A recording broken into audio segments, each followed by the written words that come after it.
मुंबईतील रमाबाई आंबेडकर नगर आणि कामराज नगरमधील 16,000 लोकांचे चांगल्या घरात राहण्याचे स्वप्न आता पूर्ण होणार आहे। या स्थानकातील झोपडपट्टीतील लोकांना मोफत घरं मिळणार आहेत, ज्यामुळे त्यांचे जीवनमान सुधारेल।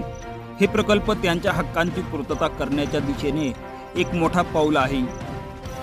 मोफत घरे पुरविण्यासाठी पुनर्विकास प्रकल्पाला महायुती सरकारने 8,498 कोटींची मंजुरी दिली आहे।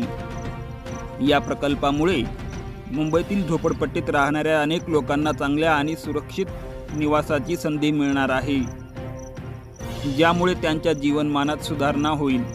गेल्या कित्येक वर्षापासून रखडलेला हा प्रकल्प आता पूर्ण होत असल्याने महायुती सरकारने सर्वसामान्यांना त्यांच्या हक्काची पूर्तता करण्याची वचनबद्धता दर्शवली आहे। हे सरकार रयतेच्या कल्याणासाठी कार्यरत असल्याचे सिद्ध करते।